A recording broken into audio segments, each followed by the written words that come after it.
네, 이번에는 인프라의 변화와 적응이라는 제목으로 인프라의 성숙도와 관련된 이야기를 나누고자 합니다. 해시코프의 테라폼을 이야기하면서 함께 이야기되는 것은 언제나 인프라스트럭처 에즈 코드라고 하는 약어로는 IAC라고 표현되죠. 즉 인프라는 코드로 설명되고 테라폼은 이를 지원하는 멋진 툴입니다. 인프라스트럭처 에즈 코드는 많은 의미를 가지고 있지만 이 이야기를 하기에 앞서서 결국 이것도 코드이기 때문에 최근에 데브옵스 같은 맥락의 이야기를 할 수밖에 없을 것 같습니다. 따라서 사람이 과거에서 오늘날까지 진화를 했듯이 우리의 인프라도 각 시기마다 적절한 운영 성숙도를 갖추고 있었습니다. 네, 그래서 인프라스트럭처와 그 자동화가 어떻게 변화해 왔는지에 대해서 이야기를 할까 합니다. 첫 단계에서는 매뉴얼을 사용합니다. 인프라에 대한 모든 정보와 구성 방법, 변경 방법, 기존 아키텍처에 대한 내용은 문서로 관리되었습니다. 여전히 엑셀 시트를 사용하고 이 엑셀 시트에 인프라의 IP나 ID, 서비스가 어떤 게 올라가 있는지 관리하는 것도 여전히 많이 있죠. 변경에 대한 모든 사항은 문서로 남겨야 되고 그렇지 못한다면 기억에 의존할 수밖에 없습니다. 관련된 특징을 좀 알아보면 브레인스토밍 그래서 관련된 사람들과 자유롭게 뭔가 이 해당 현상 인프라에 대해서 이야기하기에 알맞다라는 특징이 있고요. 아이디어를 전달하기에도 문서로 되어 있기 때문에 상당히 쉽다라고 볼 수 있습니다. 하지만 컴퓨터가 이해할 수 없는 문서임에는 당연하게 여길 수밖에 없고요. 작업 계획을 기반으로 CLI를 사용하지만 낮은 재사용성과 버전 관리에 대한 장애가 장애라기보다는 버전 관리가 어렵다라는 특징이 있습니다. 그리고 현재 상태를 유지하기가 굉장히 힘들죠. 이 다음으로 나왔던 방식은 이제 베이직 오토메이션 과정에 있어서 나름 노하우를 담아서 스크립팅 언어를 사용해서 작업을 하는 상황입니다. 새로운 서버를 설정하거나 기능을 수행하기 위한 작업으로는 상당히 간단하고 편리하죠. 이 단계에서는 비슷한 인프라나 애플리케이션의 런타임이 일반적이고 조직 간의 많은 사소통이 필요하지는 않기 때문에 개인적으로는 상당히 유용합니다. 일단 노가다를 많이 줄여주고요. 특징을 정의하자면 인적 오류에 대한 감소, 그래서 반복 작업이 타이핑을 계속하면서 날 수 있는 그런 인적 오류를 감소시킬 수 있고, 반복된 작업을 자동화시키고 시스템의 결과와 상태를 고려해서 실행을 해야 됩니다. 각 순서대로 각 단계를 실행하기 때문에 선후 관계를 잘 따져서 스크립트를 작성해야 되고요. 대신에 낮은 재사용성을 갖습니다. 중간에 버전이 변경되거나 패키지가 변경됐을 때는 그때그때마다 새로 작성을 해야 되는 거고요. 현재 상태를 유지하는 것도 불가합니다. 이 스크립트가 실행될 당시의 상태와 이후에 다시 이 스크립트를 실행됐을 때의 인프라의 상태가 다를 수 있기 때문인데요. 동일한 스크립트를 실행하고 또 분기를 통해서 두 가지 혹은 그 이상의 결과를 가져올 수가 있습니다. 예를 들면 스크립트 내부 안에 if문 같은 게 하나 들어있어서 실제로 이 이후의 작업을 실행시키지 말지에 대해서 판단을 할 수도 있는 거죠. 따라서 스크립트가 최종의 상태를 이해하지 못하는 상태가 됩니다. 다음으로는 VM 환경입니다. 일단은 저희가 가지고 있는 인프라가 가상화 시킬 수 있으면 이 가상화를 통해서 저희가 자동화를 기대해 볼 수 있을 텐데요. 이제 이미 설정된 머신을 가상화를 통해서 미리 저장해 두고 사용할 수 있는 것이죠. 미리 필요한 패키지나 솔루션을 설치해 두고 바로 사용 가능합니다. 미리 이미지들을 만드는 작업을 수행하기 때문에 가상 머신을 사용하면 나름 자동화를 향상시킬 수도 있고 공동의 작업으로도 사용할 수가 있겠습니다. 특징으로 보면 이제 성숙된 툴링 작업이 있고 재사용성이 확보되고 스냅샷 같은, 그래서 중간에 이 VM을 이제 스냅샷을 찍어서 해당 상태를 이제 보관할 수도 있는 거고요. 가상화되지 않은 부분에 대해서는 사실 접근하기가 좀 어려운 부분이 있죠. 그리고 하이퍼바이저에 좀 의존적이기 때문에 예를 들어서 젠으로 되어 있는 VM 환경을 KVM으로 옮긴다던가 이런 부분은 상당히 좀 옮기기가 그리 쉽지만은 않습니다. 그리고 각 하이퍼바이저마다 혹은 관리 매니지먼트 콘솔 혹은 솔루션마다 서로 다른 API를 가지고 있고요. 그리고 이미지에 뭔가 변경이 생기면 결국 다시 수작업으로 해당 VM을 다시 만들거나 하곤 실행 중인 VM에 뭔가 작업을 하고 다시 스냅샷을 떠야 되는 이런 식의 어떤 특징을 가지고 있습니다.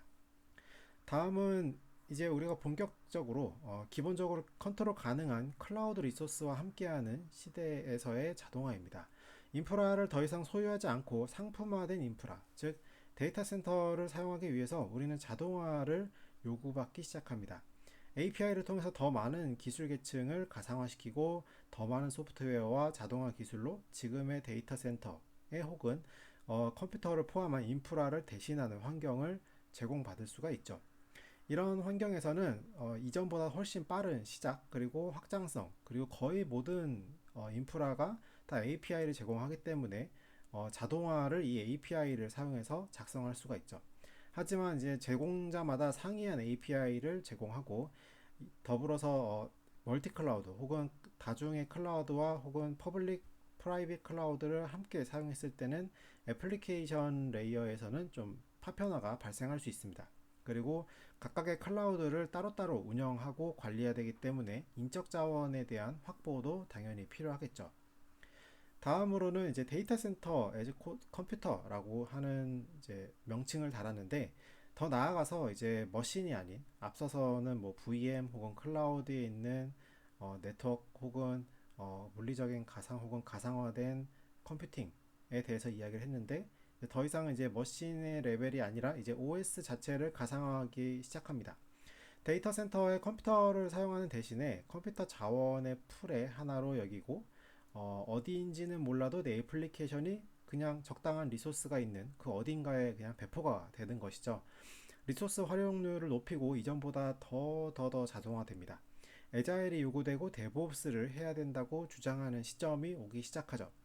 엄청 빠른 배포 전략을 가지고 있고요. 가용한 모든 리소스에 확장할 수 있기 때문에 언제든지 내가 가용한 어떤 리소스, 뭐 VM이 됐든 베어메탈이 됐든 그 환경만 추가가 되면 언제든지 리소스를 활용해서 더 확장을 시킬 수가 있습니다. 자동화를 위한 자동화라는 표현을 했는데 결국 자동화를 위한 인력이 필요하고요. 그리고 기존의 레거시는 어떻게 워크로드를 관리해야 될지에 대한 어, 사실 이런 딜레마가 발생을 하게 됩니다. 더 많은 자동화를 하게 되면 이론적으로 우리는 더 적은 일을 해야 됩니다. 하지만 전반적으로 자동화의 단계를 살펴보면 이론적으로는 가상화를 늘리고 컨테이너화를 하는 것이 우리 삶을 더 좋게 만들어야 되는데 정말 그런가요? 라고 하는 이제 질문을 던지고 싶습니다. 때때로 자동화는 정말 무수히 많은 반복과 검증 작업이 필요하고 이전보다 더 많은 시간과 노력을 요구합니다. 자동화나 데브옵스에 대한 뭐 장난스럽지만 좀 마음을 후비는 글들도 넘쳐나죠. 그래서 자동화를 했음에도 불구하고 다시 새로운 플랜을 실행해야 되는 상황이나 여전히 우리가 인프라를 대하는 마음가짐이 이제 하드웨어로 바라보고 있는 시각처럼 말이죠. 그리고 이제 아마 뭐 유발 하라리의 소설 사피엔스를 재밌게 보신 분들은 호모 사피엔스뿐만 아니라 다른 종도 뭐 함께 살았었다는 굉장히 흥미로운 가정을 하는 이야기를 보셨을 것입니다. 그리고 소설에서 이야기처럼 앞서 다룬 자동화 외에도 수십 혹은 수백 가지의 자동화를 위한 몸부림이 현 시점에도 병렬로 존재를 하죠. 퍼블릭이나 프라이빗 클라우드 환경이 도입되고 있고 VM과 베어메탈 환경은 여전히 존재하고 있고요. 더불어서 나아가서 더 작은 엣지나 IoT 인프라도 관리의 대상이 되고 있습니다. 그래서 이를 더 자동화를 어떻게 잘 할까라는 고민에서 나온 인프라스트럭처 애드 코드에 대해서 얘기를 하고자 합니다. 인프라의 자동화를 이야기함에 있어서 절대 빼뜨릴 수 없는 것이 결국 인프라스트럭처 애즈 코드 IOC입니다. 코드로서의 인프라스트럭처 뭐 이런 방향이 취하는 전략이 무엇일까요? 다년간의 경험을 가진 팀이 보유한 시스템 환경을 코드로 바꾸면 과연 무엇이 달라질까요? 그럼 몇 가지 상황을 좀 제시해 보겠습니다. 수동으로 생성한 환경을 관리해 보셨나요? 그리고 변경을 해야 되는데 엔터키를 누르기가 겁이 났었나요? 그리고 백업이 손상되고 서버가 충돌하는 상황이 우려스러울 수 있나요? 그리고 같은 환경을 재현할 수 없는 상황이 있었나요? 이 같은 질문들은 이제 코드로 인프라를 관리한다는 것이 얼마나 자유롭고 변경 가능하고 또 이런 항상 변경되는 다이나믹한 환경을 이해하는 또 반복적으로 동일한 상황으로 이 같은 환경을 만들 수 있다라는 점이 이제 코드 그리고 코드로 운영되는 인프라일 것입니다. 그리고 그 명세를 별도의 문서로 정리할 필요도 없고 명확하게 인프라가 그 안에 정의돼서 남아있는 것이죠.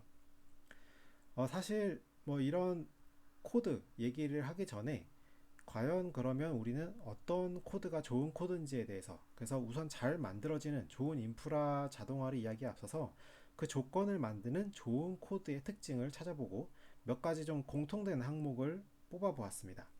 일단은 좋은 코드는 잘 작동하고요.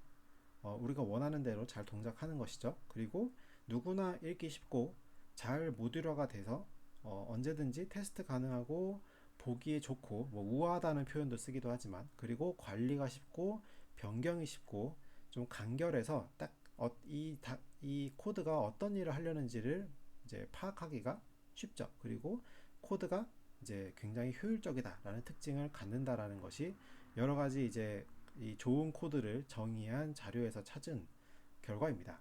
사실 이 외에도 몇 가지가 더 있겠지만 이런 좋은 코드의 특징과 인프라스트럭처 에드 코드가 과연 어떤 관계가 있을까요? 인프라도 마치 좋은 코드처럼 관리가 가능하다는 것입니다. 앞서 자동화를 위해서 문서화했어야 됐고 종속성을 분석해서 관리해야 되고 인프라의 자원의 변경이 있을 때마다 변경하고 또 그 결과물, 아웃풋이라고 부르는, 혹은 그 아웃풋을 만들어내는 도구를 관리하고 다시 사용할 수 있게 만드는 것. 그것은 좋은 코드와 좋은 인프라 자동화 방식이 같은 맥락으로 이어질 수 있도록 만들어주는 인프라스트럭처 에드 코드의 특징입니다.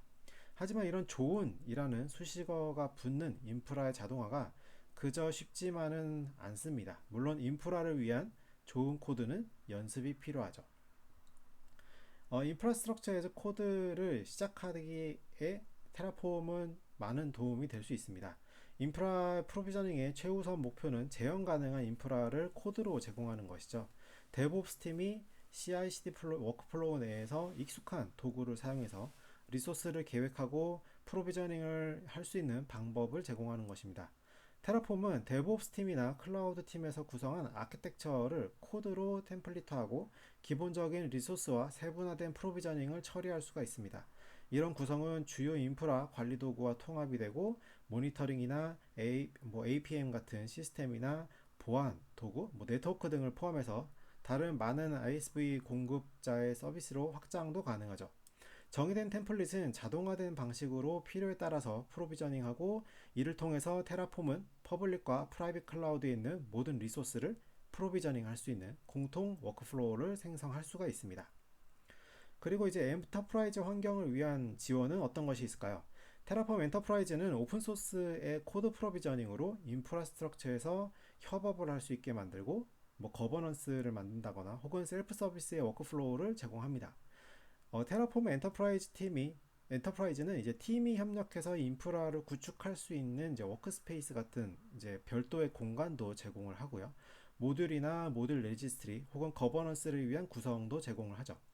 모듈의 활용은 기존의 이제 티켓 방식으로 수행하던 인프라의 프로비저닝 워크플로우에서 인프라를 재사용 가능한 모듈에 코드로 패키징해서 이제 개발자가 뭔가 셀프 서비스 방식으로 신속하게 인프라를 프로비저닝 할 수 있는 환경을 만들어줍니다. 그리고 프로비저닝과 관련된 정책이나 코드, 여기에 대한 오딧 로그 같은 여러 가지 로깅을 통해서 각각의 조직이 전체 인프라를 잘 배포하고 또 보호하고 관리하고 감사 로그를 확인할 수 있는 환경을 제공하는 것이죠. 끊임없이 성장하고 확장되는 인프라 환경에서 인프라스트럭처 에즈 코드라고 하는 아이디어가 탄생을 했습니다. 이런 인프라스트럭처 에즈 코드에 기반한 가치는 관리되는 프로비저닝으로 기존 레거시 환경과 퍼블릭, 프라이빗 클라우드에 대한 비용을 최적화하고 기존 대비 빠른 속도와 위험 감소라는 측면에서 우리가 맞이하고 있는 현 시대에 적합한 모델이라고도 볼 수 있겠습니다. 데브옵스의 핵심 요소이기도 하나, 사실 좋은 코드가 좋은 인프라를 만드는 것처럼 품질 관리와 체계적인 거버넌스를 구성하기 위한 노력이 반드시 필요한 영역입니다. 감사합니다.